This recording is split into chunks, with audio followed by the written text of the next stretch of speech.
Part of a larger Truth and Reconciliation initiative, please put your name on one of the sign-in sheets that's circulating the tables.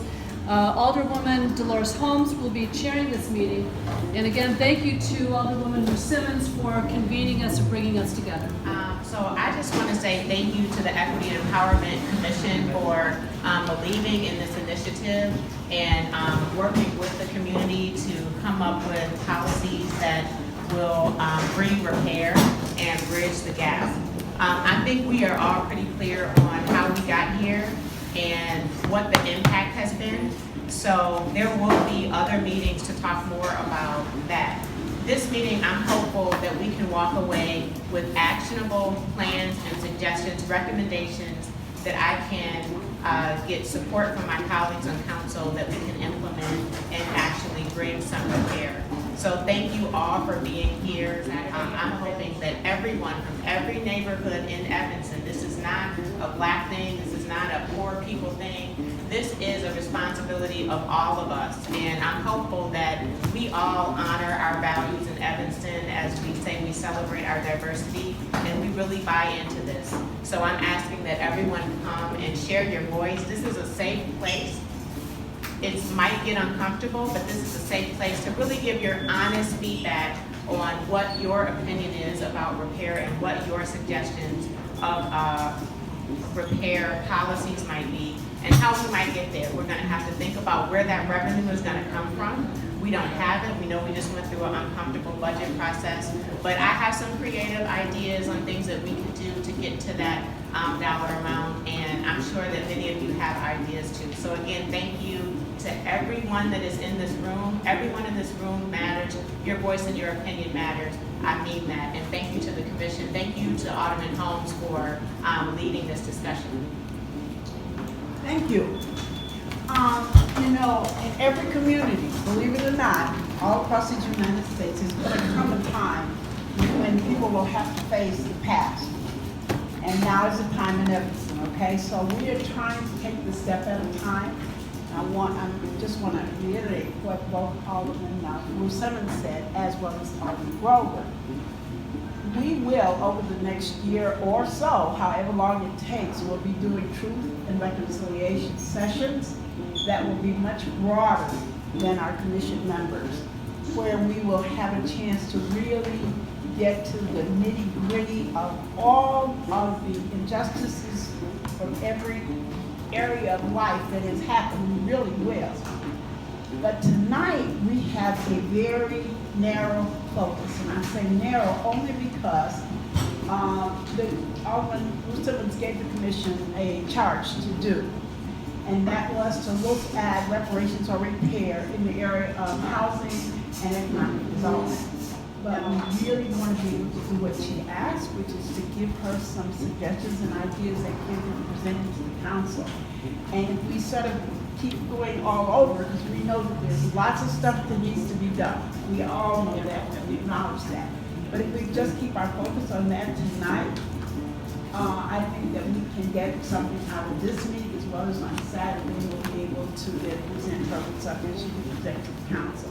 Now, we know that a part of repair will be the issue around schools, but that will come later, so it's not that we're ignoring it, but that's not what we're doing tonight. I'm Henry Wilkins. I'm a parent of District 65. I have a daughter that will be in 4th grade at Walker and a son that will be in kindergarten at Walker. We have a team. Some of our team members are here, Tasha and whoever else is here, Rose. So we're a part of a group that was trying to pursue a STEM-focused school. So I handed out these brochures with information around the vision for the school, the why we need a school, the egregious busing situation, right? So we want to address that. That's been going on for 50 years. Kids that live here in the 5th Ward are bused to 4 different schools. This has been going on, it fragments the community, it makes it difficult for the educational experience, and we want to address it head on, right? So the STEM school vision, you can read it in the back, but it's essentially to focus on all subject matters, but especially STEM, right? So there's a lot of reasons why STEM we feel is important for a child's academic foundation. In the brochure, you'll see some of the benefits that we see about a STEM school closer to home, make it easier for parents to participate in their kids' education experience. We think a robust science, technology, engineering, and mathematics curriculum will assist in ensuring the children are prepared for any academic discipline. So you don't have to go to college to really benefit from STEM or pursue a STEM career. It's a good foundation and it provides a lifelong learning. And then lastly, we expect to have culturally intelligent staff, right? So we also think about culturally responsive pedigree. So we think those two elements are important for the school. And lastly, it's about a community school model. So one of the things that we think is important about this school is ensuring that the kids are learning from their 9 to 3 day, but also provide wraparound services for the kids. So we think that having a community school model is an important aspect of the vision. So we have one comment that was emailed in, and I want to make sure everyone is included. This is from Rebecca Mendoza, who is a Fifth Ward resident, and here are some statements. Historical racism and discrimination has forced many to move out of Evanston. To this day, it feels like new developments and rising costs of homes are pushing families without generational wealth out of Evanston. I especially feel for our Black community in Evanston, who has been here longer than the Latino community and has been disenfranchised time and time again. Reparations would involve an apology to the Black community for the fragmentation of their community, the tearing down of their institutions, and minimization of their contributions to Evanston. I would love to see a fund that would allow for families affected by racism and discrimination to stay here in Evanston if they so wish. Additionally, bringing back resources, there's been talk of school in the Fifth Ward. We're both aware of the complexities behind this, but big dreaming. It would be nice to see a school in the Fifth Ward again. However, this could change if we do not start the talks. Either way, it always feels we have to leave our ward for educational resources. So this is a statement by Rebecca Mendoza. Thank you. I'll give you an example. One in economic development and one in housing, of where we would sort of like thinking to be creative in this manner. At our last commission meeting,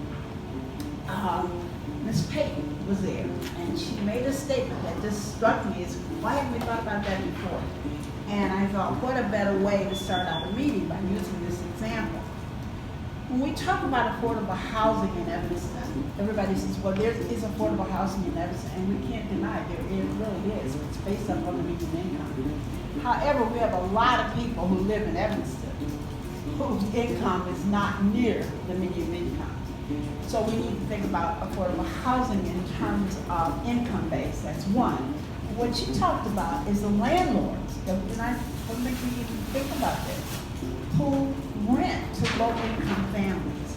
So why can't there be a portion of whatever housing fund that we come up with, that there would be a portion there that would help do that? I know Alderman Simmons is working on something now similar to the Facade program that we have for businesses that would maybe go to the landlord. That hasn't happened yet, but maybe this will be a boost to that, where there could be funds. So if your roof, whatever, one of your buildings, or your boiler goes out or whatever, that would be a way in which to get money from that fund to help. So that would be helping with affordable housing for lower income families. That's one thing. So that's in the affordable housing area. Then, in terms of the, in terms of the economic development, I was telling Alderman Ruth Simmons, my first choice always is to come to Gibbs-Morrison because I love this space. But we would find a place in Evanston where we could have some cooperative kitchens. We have a lot of entrepreneurs who can't afford to have brick and mortar stores. But and I'm thinking now of those who do the baking and stuff, but it could go into any areas. If we had spaces that they could rent a little bitty booth or whatever, or even on a weekly basis, or maybe 2 days a week, someone will use it 3 days a week or whatever, that would be another way that we could help them. That would in turn help our community. So that could be a fund for that, and that could certainly come out of economic development. So there are two sources that we know about now: the Affordable Housing Fund and the Economic Development Fund for businesses. So if you all could think like similar to that, I'm not telling you what to think, but in those categories that'll keep us in the lane that we want to be in tonight, and we can certainly then leave here with some suggestions and ideas that we can follow through. And I don't know if this was clear, so we are gonna have a follow-up meeting on Saturday, so the hope is that we get raw data up there. We come back on Saturday, that will be documented and outlined, and we can work together on a proposal on Saturday. So right now, we are throwing ideas up here. So, Yeah, and One of the things that can be done right away is to change the housing ordinance. First of all, you make it voluntary and not mandatory, that so many units of these new houses are inclusionary. But how can that work if you have 20% or whatever percent black folks? That to be mandatory. The low income thing should be much higher, otherwise you're gonna have the same kind of thing. It's a bribe, it's ridiculous. That's no fee, okay. because that means if we talk about getting black people, minorities in these buildings, we have to make it mandatory, not a bribe. I wanted to look under economic development, and I wanted to really just kind of press on what Ms. Halter talked about with the shared space and co-op space for business, for minority small business in particular. So I don't know what that would look like, but I know we would need it, and I know our small businesses would benefit from it. It wasn't just the people that got brain out of this community. It was skills and cultural wit that left with those people. And, you know, unfortunately, I was lucky. My grandfather was a bricklayer, so he taught me to be a bricklayer. So when I grew up, I could make money on my own. I didn't need the city to give me a job. I had a skill. And that skill came from an older black person who had already worked his way up. And when we lost that set of people, we lost a set of skills. And we can't patch this up with a rubber patch. It won't work. We have to realize that we had a cultural and brain drain also. We didn't just have businesses. We had intelligent, real people lead this place. And I don't have an answer on what's the quick answer, but they redlined us into this corner. Maybe they could redline us into some money. Good evening. The first recommendation I would like to make is revenue streams. I only worked for HUD for approximately 1 year. But when I was working for HUD, we had a section called community development that would go to different states and look at seniors and other people who needed their homes renovated and repaired. And the government would then go in either with a no interest loan or send in contractors to repair. When we're talking about reparations and giving all kinds of excuses and apologies, I don't even want to abide by that. Let's get some vital action. First, there are about 25 identified elderly people who now need roofing and windows and tuck pointing. Their homes are over 100 years old. These homes were not built to survive more than 30 years. So this is the third generation living in the same homes. So we can prioritize first and set a category as stakeholders, people who have been paying taxes at one place for over 45 years. They would be the priority that would be the first people to apply for these grants. I do not want an unforgivable loan. You give them to the builders, give them to us. We need to start. Another interesting thing about your discrimination map I find very interesting. My family was born and raised in Evanston in A25, which is the most discriminatory section now in Evanston. And the home was removed from Willard School on Bauer Place to now 2308 Foster. The home that my grandfather built for my father and his family was put on a truck and removed from North Evanston to the 5th Ward. Now, my father never recovered from that, and he would always take me back up to North Evanston, and I find it very interesting. I doubted that was so until I taught at Willard, and he asked me, is the fish pond and the fireplace still there? I said, Dad, they can't have no fish pond and fireplace in no elementary school. It's against regulations. I went into the library, and the librarian said, well, how did you know about that? I asked, somebody told me. She said, let me show you where they are. So I had to go back and to apologize to my dad. But that impact from him being there at kindergarten, he had never recovered from it. So we're not here begging. Let's get this real clear. We're here asking for equity. Thank you. Okay, the Alderman wants to make sure that we're real clear on why, so I think we know why. Now who? The who? Do people know what we're talking about? Because in her memo to the commission, we talked about the West Evanston. Basically, the West Evanston would be part of 5th and 2nd Ward. Yes, Ms. Head. The who for me would be people who are having problems. The houses are being repossessed. Yeah. That happened in my neighborhood. Young lady's mother or grandmother or whatever passed, and evidently the woman had borrowed some money, and she had to pay it back for whole and reverse mortgage. Yes. Exactly. We really need to nip this in the bud.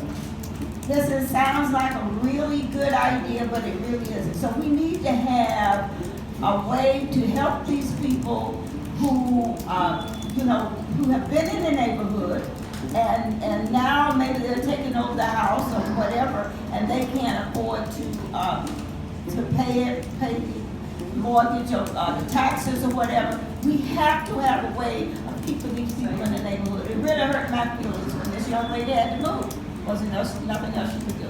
Well, one of the things that we know, we've got to do much more education in our community. That's the key. We have got to really do that because there is a lot to reverse mortgages. And the same thing that Mr. Sutton was referring to at the city, you can get a forgivable loan, but that's not what we're going for. That's not what we're talking about. What actions do you want to see? Now, I'm really sad by this whole situation. In 1957, my father crossed the color line because Mr. Willis, a realtor, co-signed for him a loan, and we moved south on Lake Street. This is an article that I participated in with the Interfaith Housing, and I was one of the black testers, and we went after Schermerhorn, and we won. In 1989, we need to hold these realtors accountable. They're still doing racial steering. To this day, the interest rates, we need to hold the banks accountable. And for monies, Northwestern does have a program for whatever we raise, matching funds. The other problem is we have 3 projects going in them.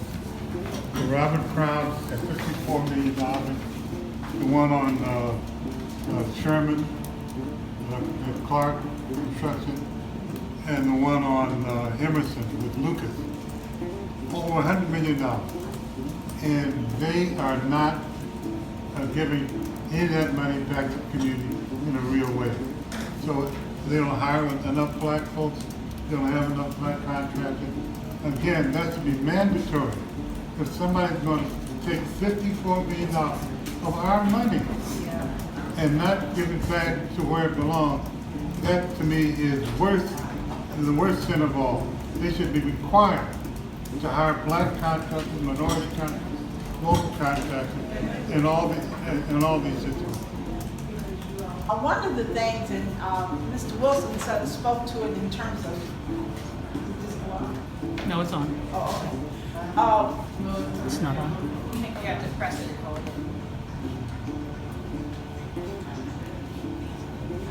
Mr. Wilson sort of spoke to it in terms of skills. And I listened very carefully Monday night because they're saying they're not union vote. You hire union people, contractors, and they're required then to hire union people. So if they don't have the union card or whatever, then, you know, they're not working. So that's one of the issues around the 15% of where they are. But there are other things that can happen, and in fact, I was speaking to an alderman and asking, have they checked with you and Mr. Roebuck in terms of the people who are being trained, I thought, with the skills to do some of this, so that there needs to be follow-up on that. So again, it's about education.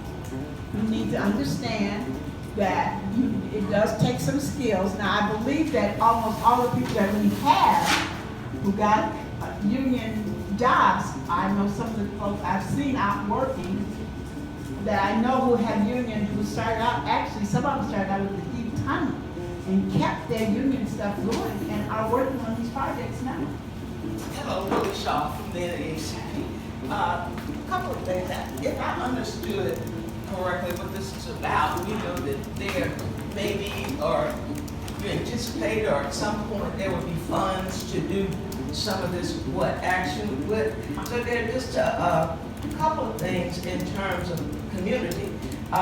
One is with beautification, even if it's the facade of the buildings on Simpson and around the west side, you know, there could be something to make them look better, kind of like what they've done in the Church Street area here. The affordable housing units that they have, you know, obviously they're not very affordable for a lot of people. So if there was some way, even if people were applying for these funds as an additional subsidy to help them get into those apartments that are available. We don't even talk about Robert Brown, but I mean, Fleetwood needs a lot, you know, so all kinds of funds, you know, we could use a library in here, we could use a community room to have meetings, something probably larger than this room, you know, that could accommodate people. You know, every place you go, there's a big screen TV, so we're not doing what she's doing, you know, on that wall, you know, so things like that.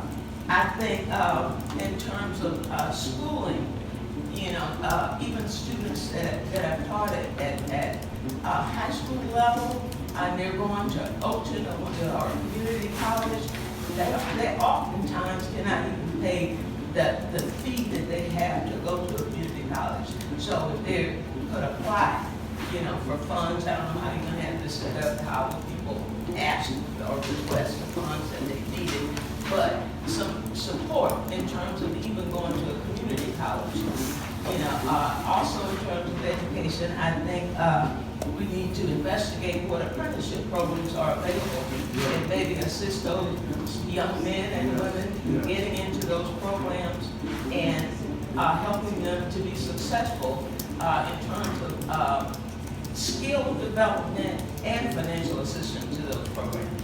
Some of the suggestions, we have solutions already for them, and so we're still going to take all of that down, and on Saturday, I'll give information on how you access those things. So there is some support there. My name is Janet Alexander Davis. I'm a real estate agent since 1987. I'm still licensed.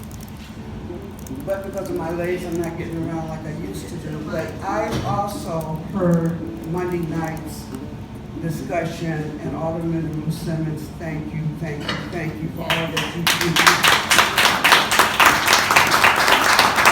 Alderman was pissed, okay? But let me say this about the fact that we have several projects going on in Evanston, and you've got to have requirements on all of those. Then when they were saying they didn't really have the people, I believe them, because one of the greater problems, then it right, is the unions. This is something that we are paying for now because all these other years, it wasn't right. And I worked for a state agency in the early 70s, and my job was to go to different projects in Illinois, northern Illinois, and this is when you had quotas. And it was my job to check all the minorities there or set minority goals for a particular project. Let's say we were in Chicago in the Native American area, then we would want to make sure there were Native Americans on that job. But the problem was, I was supposed to try to encourage those contractors to keep those people on after that state job was completed. But you know what happened. So that's one of our problems, and I think we got to think about it. I was going to talk to you about it, Alderman Simmons, because this is really a problem. Because it's like ketchup. We don't have the people only because they weren't really given the opportunities at all. So this goes back years. So that's why we don't have what we need now. But we're gonna have to own up to some things. And when you talk about skills, plumbers, electricians, but we have to talk about the skills that we could have had and done, that we passed by. So we got to own up to some things, that jobs were not good enough for us, okay? But if you see the money that people are making now, and we need to encourage our young people. Everybody doesn't have to go to college, you all. Everybody doesn't have to go to college. There are skilled jobs that make lots and lots of money.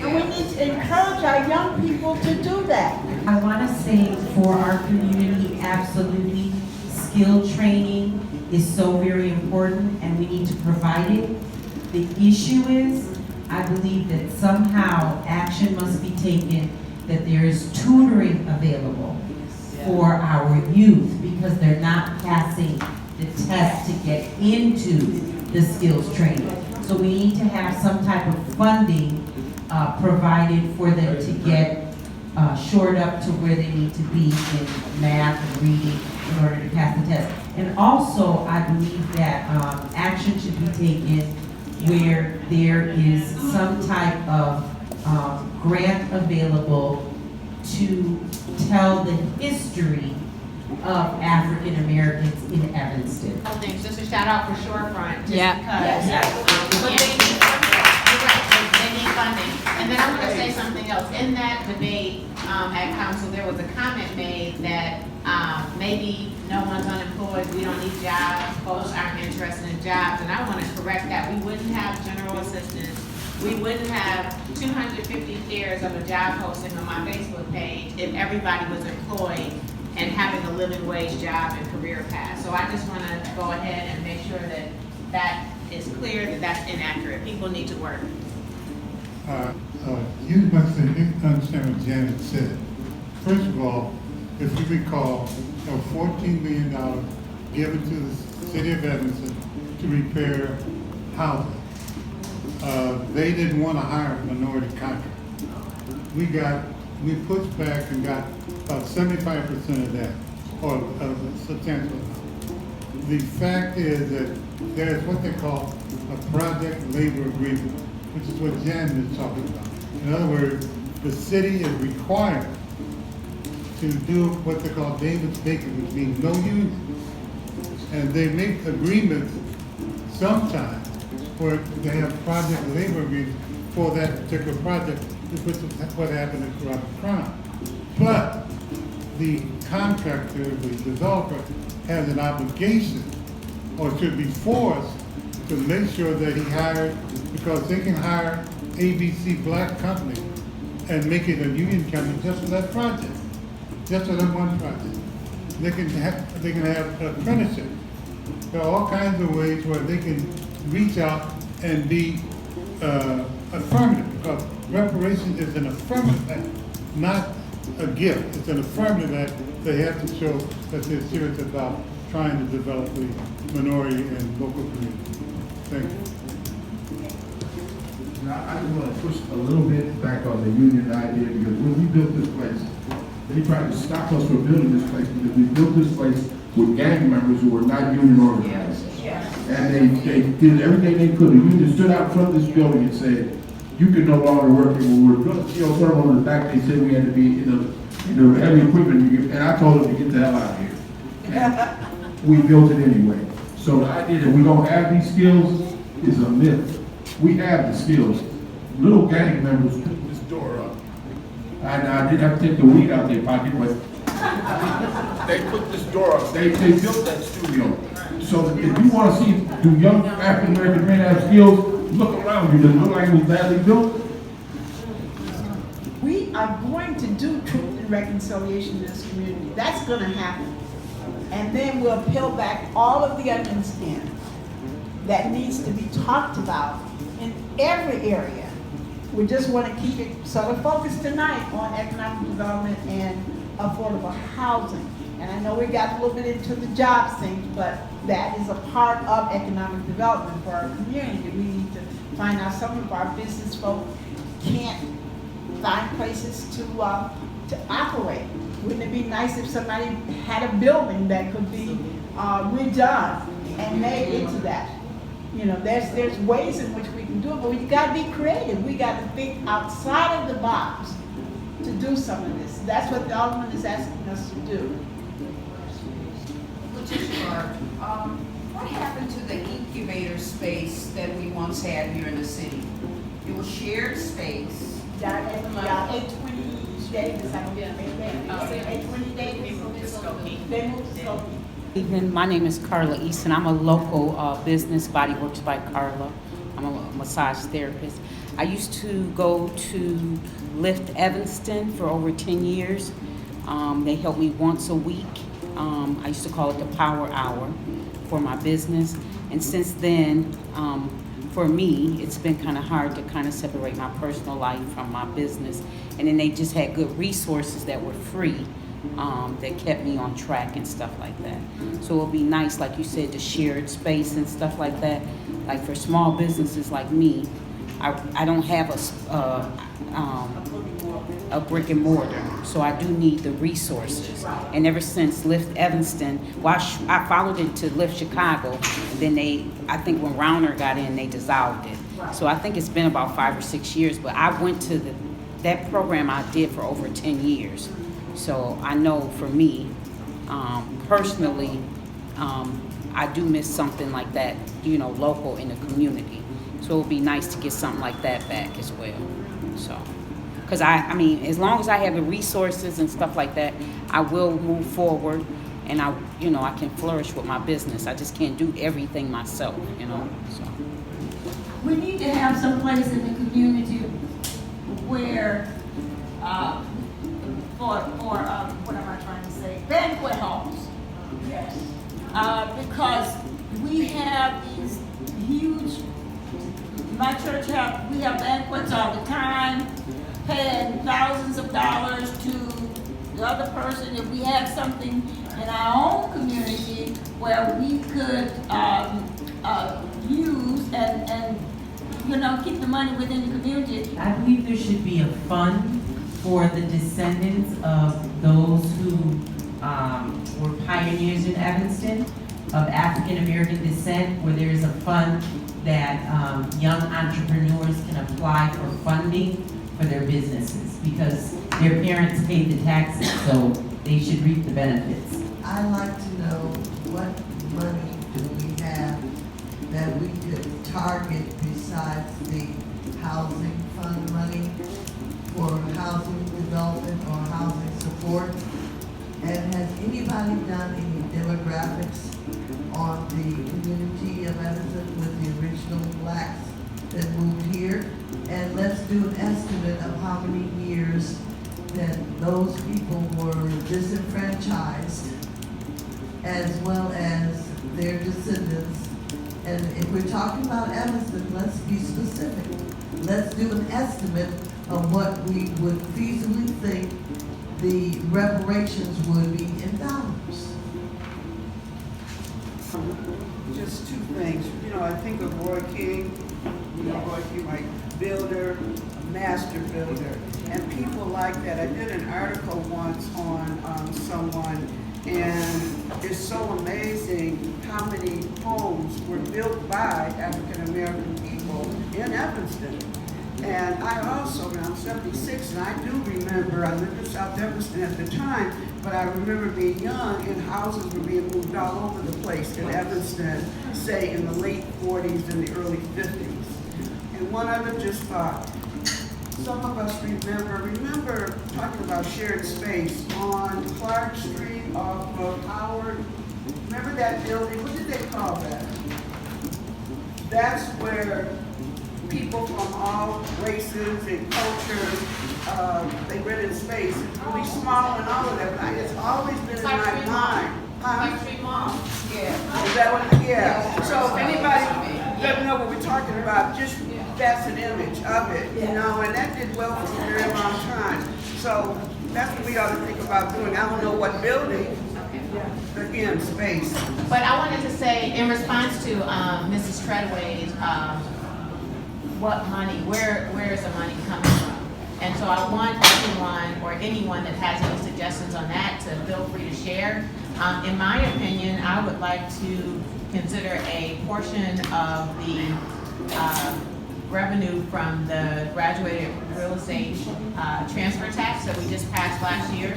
So right now, I believe the projection on that revenue is around $800,000. So I would like to see a portion of that money. I would like to see a portion of the money from the sale of any of our public property to go towards the solutions fund. And in talking with staff and other people in the community, kind of creative idea came up where you have a, for example, you pay your water bill and you can opt in to round up to the nearest $5 and those proceeds go into a solutions fund. So that would be a way that all residents can participate in this. And don't know, we would have to pull some data on what kind of revenue we could even get from that. But those are a couple of immediate thoughts that I have. And I'm hoping that we all can be thinking about where, because the money has to come from somewhere. We still have to run our government. We had a budget crisis last year, and I don't believe that will change. So I'm hoping that there are some suggestions there on how we can get there. I would like to see a $10 million reparation policy over 10 years. And so we're looking at $1 million a year. How do we honestly get there? Based on what I just mentioned, we're not going to get to $1 million there. We need to think about some new revenue streams, and that's what we're here for. So any suggestions on that, please do feel free to share.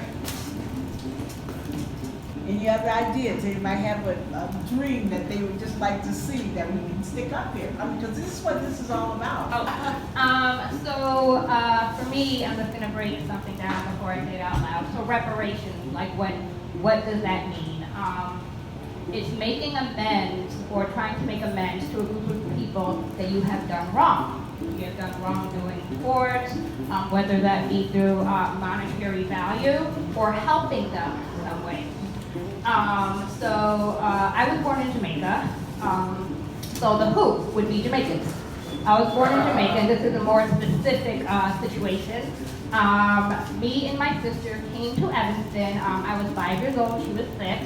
Upon arrival, we were tormented, we were teased by kids in school. Specifically, we started off at Oakton Elementary School. So we were teased by teachers as well. We were told that the way we spoke, because of the way we spoke, that we were stupid.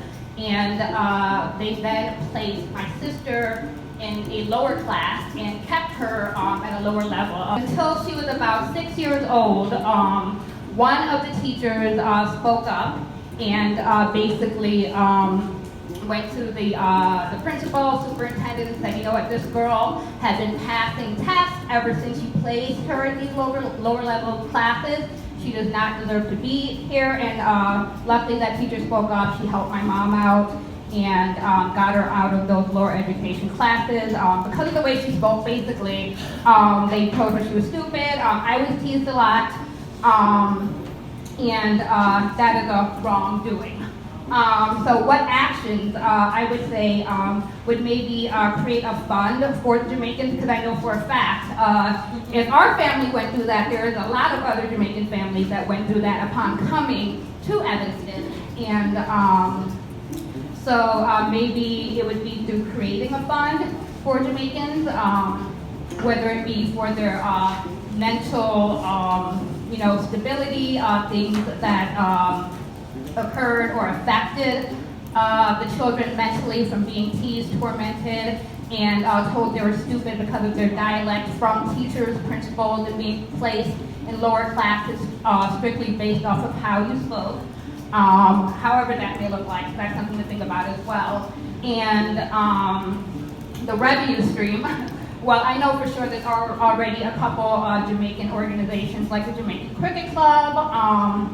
They do things and they do fundraising events, so whether that be the community as a whole supporting them more, you know, in terms of creating a fund that will then go to the Jamaican community that has been affected by things that happen inside the schools.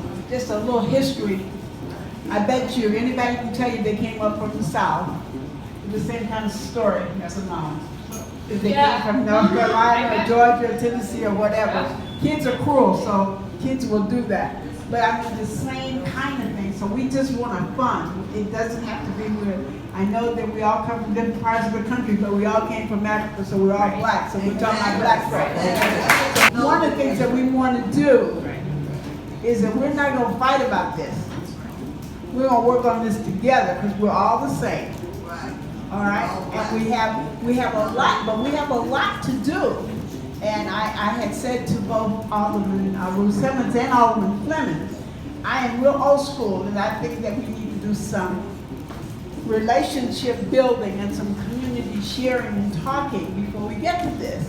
But I'm also flexible, so we're doing it this way, and we're going to do this part, but we are going to stay in this lane. And reparations does not mean necessarily that somebody's going to write a check. That's not what we're looking for, okay? That is not what we're talking about. So let's just understand that as well. It could be, and I'm not saying that it's not, but there are all kinds of ways to repair. And our community needs a lot of repair. I want to be real clear that a check is important in my opinion. But if there is money, I think that money should go to the to help keep foster from saying foster school.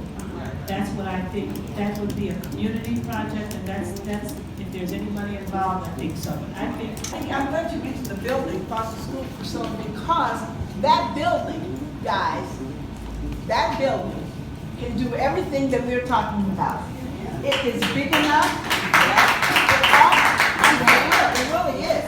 Talk about it can be cooperative sharing space, it can be a cooperative kitchen, it can be a school, it could be everything that we need. It certainly could do a banquet hall. I mean, there are lots of things that can be done in that building, but we gotta own it first. But, I mean, can we get the banks, bank, Gibbs-Morrison, Chase? Why can't we partner with them to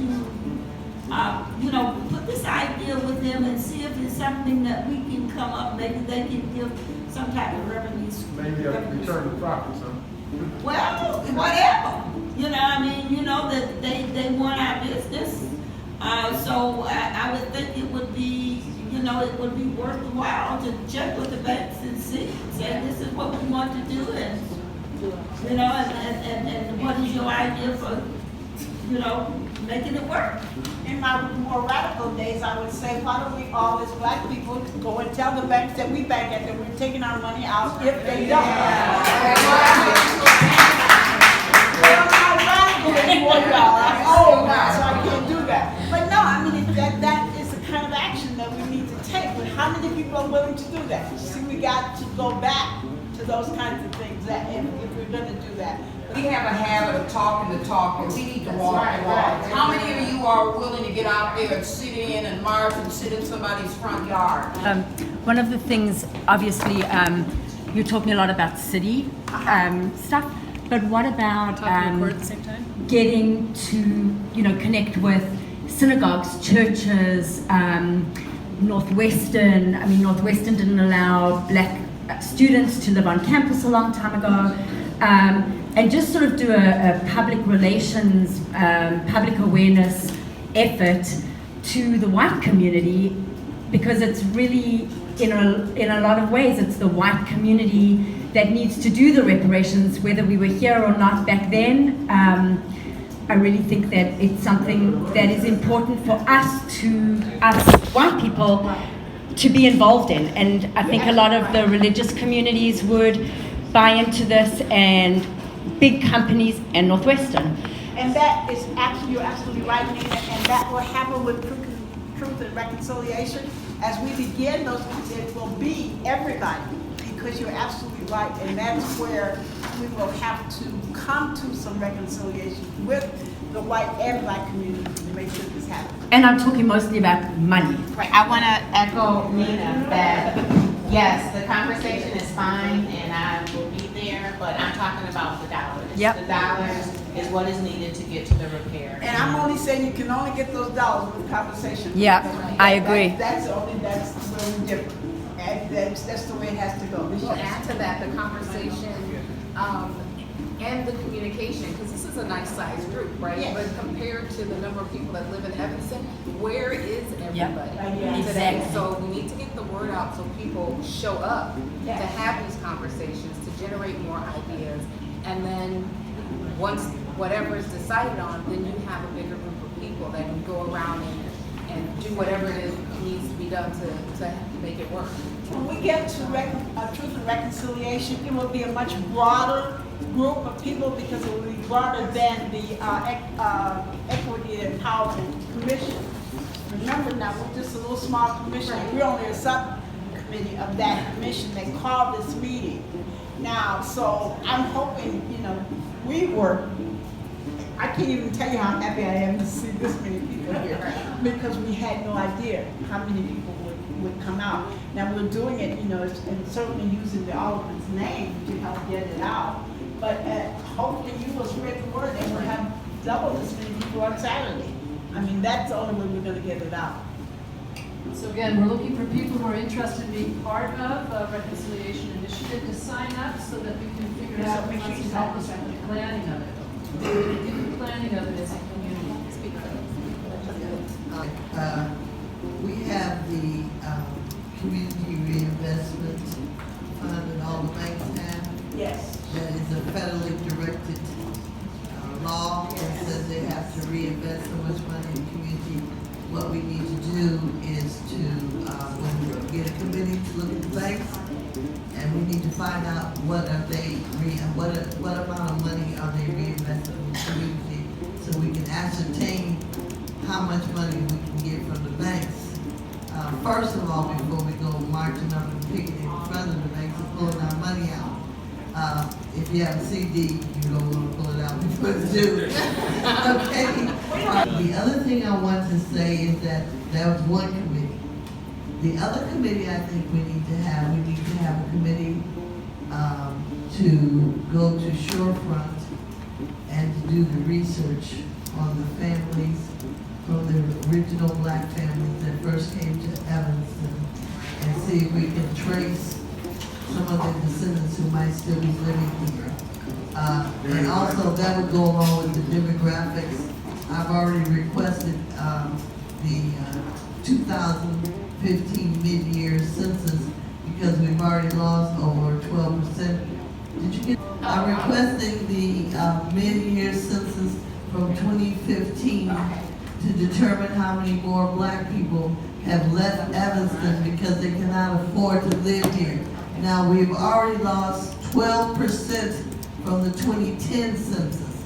So I would imagine it's going to be another increase of loss of black residents in Evanston. So we need to keep track of these numbers so we know who's leaving Evanston because they cannot afford to live here. Now, we're not the only ones that can't afford to live here, but we are the most vulnerable ones who can't afford to live here because of our income level. So we really need to know how many people are leaving, because what we want to do, if it's a positive goal, is to retain the blacks in Evanston and not have them move out of Evanston. And not only retain them, but retain them in home ownership. And I can't remember, I know Mamie Smith did some research. Can't remember the years, but I know it was in the 40s, I believe, the 40s and 50s, where blacks were the largest homeowners. Not only in the city of Evanston, but I know in the state of Illinois, it may have been in the United States, because we own all of our properties. And we don't do that anymore. So that, and I don't know where Mamie's research is, but that would be I have some of it. Do you, that would be Yes, really good. I'll give you a little. Till in 1990, almost all the homes in Evanston only had one mortgage. Yes. Versus all of the homes in the 6 and 7 ward that had 3 to 5 mortgages on them. Right. In 1990, 3 or 5, I can't remember what year we did the research, but that's a fact. I wish for everybody to go to the Evanston Public Library and get the 1947 housing report on Evanston and read it. Nothing has changed. I know we're going to have a lot of action items because you're asking a very diverse group of folks on what reparations looks like to each of us individually. So I'm not even going to touch any of that. What I'm going to talk about is how we carry this conversation forward. Because first of all, it has to deal with economic morality in today's terms. And when you have the moral high ground, there's no need. I'm tired of being upset. I'm not going to be upset about this anymore. The conversation is out there. This is something we couldn't even talk about 5 to 10 years ago. The action items, first of all, have to be fine-tuned. We know that. Before we go for our ask of whatever that looks like, we have to have consensus. Then the conversation has to come from a moral high ground. I'm going to keep repeating that because we have it. And for some reason, we've lost that, and we act like we're begging somebody for something, and we're not. Thing like this in this room is history in the making. Like, if we as an Evanston community is able to do this, make this happen, we are setting the tone for other cities to do this at a local level, for other Black people to receive reparations. And getting as specific as possible is extremely important because it's, again, proving a wrongdoing. So if we're able to come together and do real research and actually implement and execute this, it's, you know, on so many levels, a start to, you know, what can be, you know, setting the tone for the rest of the United States. So thank you again for bringing us together. This is about bubbling up all of your wisdom and ideas about the direction we want to head in. It doesn't surprise me that the most ideas here are about action items. And keeping in mind, I think picking up what Mr. Easton said, this is not about right now prioritizing and deciding what can be done, but brainstorming in a non-judgmental way about what your best ideas about how we get forward and how we make these things happen. So this is extraordinary. There should be a fund for Evanston residents of African American descent, of course, for college-bound students who end up coming home after the first or second semester because they can't afford to continue. So there should be some type of fund that they could apply for scholarships. And also, I would like to see more African American residents in Evanston take advantage of our lakefront. I don't know, someone said that the beach tokens are free, but I don't know for who, but I don't see enough of us out there, so I would like whatever program that is to be expanded so that more African Americans can. Okay, but since it is summertime and time is of the essence, you can go to the Parks and Recreation Department and also the library. Anyway, my mother told me, and she would have been 100 years old on the 12th of May this year. And she said that she was able to go to the beach for free at Greenwood Beach. And so, of course, she took us there. And now they say, well, you could go to any beach, but you cannot go to any beach when you have to pay. Right. There are some people who are just barely eking out rent, and they cannot afford whatever, and they could go ask for a free token, maybe. But, I mean, there are so many things that are not being done now. We're talking about things that happened in the past, but we need to be aware of the things that are happening now, and that we need to have, well, not even reparation, just be fair now. The city of Evanston also has to stop being slick. So to get black folks to the beach, they told us we can have Harley Clark. It's ridiculous. You know, what we need is real things that really work for the people who live on the blocks. You know, telling me that I never went to buy Harley Clark. I've been here 60 years. I don't even know where Harley Clark was until last month. So now all of a sudden you're telling me, well, if we do Harley Clark, the black folks can go to the beach. That's bullshit. Because one of the things that I'm trying to do right now is get more black folks registered to vote and doing some other things. And the biggest hang up that I'm having is that they're in a mode of despair. So I've been giving them little victories here and there. And when we do that, more of them are coming out. So we went from 8 to 10 folks to up around 127 people that we have right now currently, and we're still growing. And that's only been over a matter of 3 weeks. But little victories. So as far as getting money or having a fund, maybe that Alderwoman can go to the Y, because the YMCA with the black Y on Emerson Street, which is no longer here. And for those of you that don't know, that black people were not allowed to go to the Y. And so that's why they had the Y on Emerson. So now all we have left over there is a sign where E2 is currently. And the sign is not even in front of E2 where the Y was. It's across the street in front of Front Tower. So the Y now, they moved the sign. Yes, it's across the street in front of Front Tower. It's not here. Yes. So it's not in front of Evanston anymore? No. It's in front of Front Towers. Oh, wow, because it was, it was. I know. So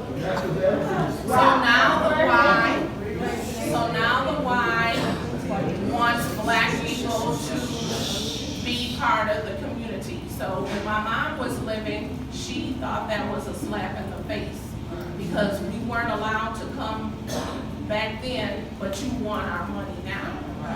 So maybe you need to talk to the Y about having a foundation and give money for back then when black people weren't allowed to go to the Y. And I'm saying that they want us to come and pay a membership at the Y now, but you wouldn't let us in back in the day. I think William was saying, there's so much despair and it's hard to get people involved. But I really think that it's white people who have to step up. And it's on our backs that reparations should happen. And it's on us to mobilize and find a way. And I think that what you're saying is a great idea. And I mean, how many people in Evanston went to Cooley's Cupboard and black people couldn't go to Cooley's Cupboard? Or Varsity Theatre and black people had to sit up top and white people could sit at... And the Valencia and the Coronet. And those are things that we white people were entitled to, and it is on us now, I think, to lead it, not for us to lead the way for reparations, but for us to step up and do what the African American community in Evanston asks of us. And I think that's really a strong message in my mind that I would support wholeheartedly and work as hard as I could to help with. I think what needs to be done is like what Ava DuVernay is doing, is bring forth movies and shows, theater, demonstration art, showing what we have been blocked from for so many generations. And that in itself, making that available to the white community, is a way of training them, for letting them know. Because this movie that she brought forth about the New York Central Park 5, the repercussions that movie brought down the way to the woman who had actually litigated against these boys, that she began losing everything that she had acquired. I am hoping to open up a black gallery here in art gallery.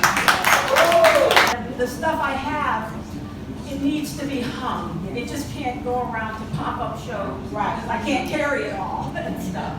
But that would be a way of retraining. It's a way of Sankofa, of reaching back to the past and showing what we had that was good, and it's still viable now. Please tell someone else about Saturday, and we'll try to pull all this together so that by the time we leave the city on Saturday, we'll have a little bit more, won't be as raw as it is now. Yeah, I just wanted to say, I think 10 million, I think it was 10 million in 10 years is a good start. And I understand there's some challenges in trying to identify where the money's going to come from. I will say, I think that's probably the first discussion we should have is that dollar amount.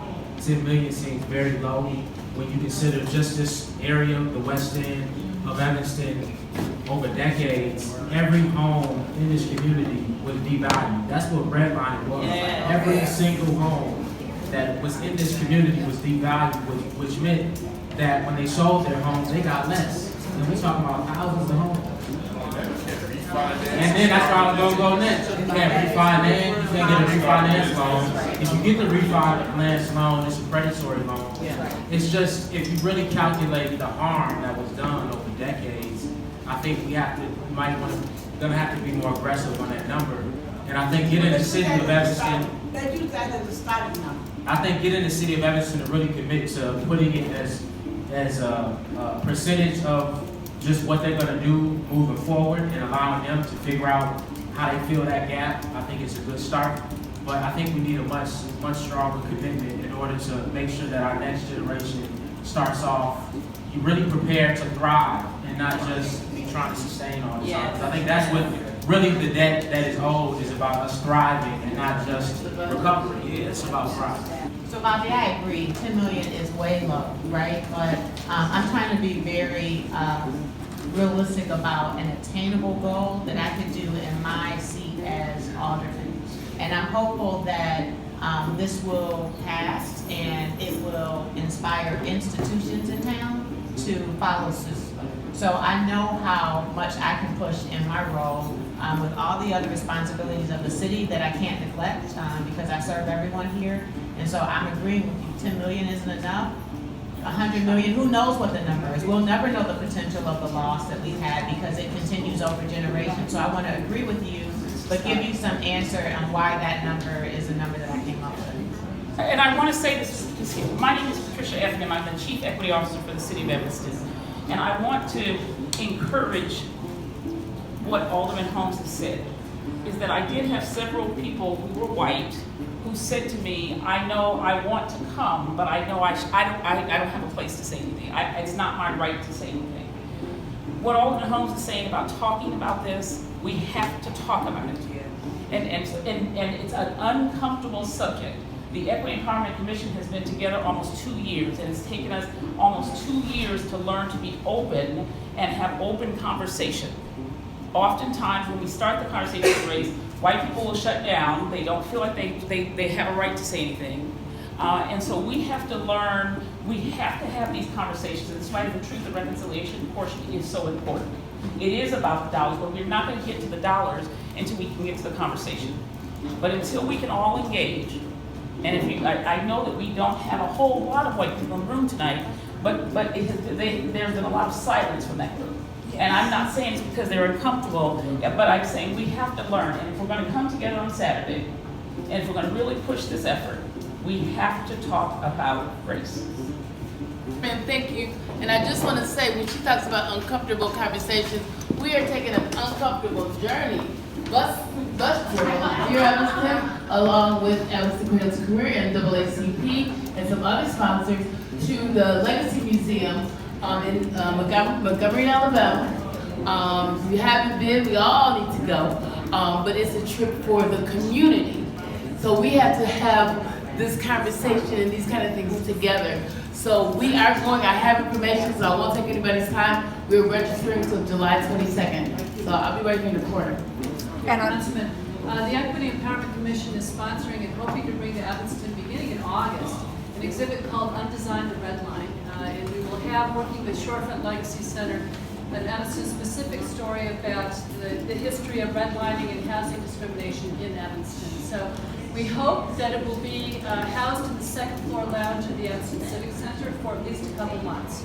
So we'll wait for an announcement. It's not yet locked in. It's a really cool exhibit that's been traveling Cook County and the Chicago area for the last year or so. The same banks who made the money doing the negative things, you need to have a surcharge put on them to put some of this money back. You know, I don't know what bank was around here when my grandfather was borrowing money to buy a house in Hogan Court, but I know that the interest rate was monstrous. They killed them. So those same banks who made those dollars, we don't need to look where the money is. Follow the money and tell them to give it back. Yeah. The money thing, we need to not only figure out where the money, all of that, backtrack it, where the money went, where it should have gone, but then we need some financial literacy. We need to figure out how to keep the money and grow. Okay? So we need that too. We need that. And then, yeah, that's education, but I need us to be really specific about the types of education we're talking about. Because all of this stuff that we're talking about, income is tied to education, whether it's skills-based or not, it is knowledge-based. And if we don't have it, we don't have anything, and the major player is across the street. Yes. So while we keep cutting vocational ed programs, yes, which historically Black and brown and other minority children populated, we keep pretending that we're about equity. We're just not. It's just not true. And so we need to keep having that conversation, and those voices that are traditionally absent from the space need to be present, and they need to be called. Absolutely.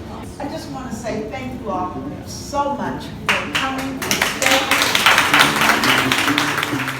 staying.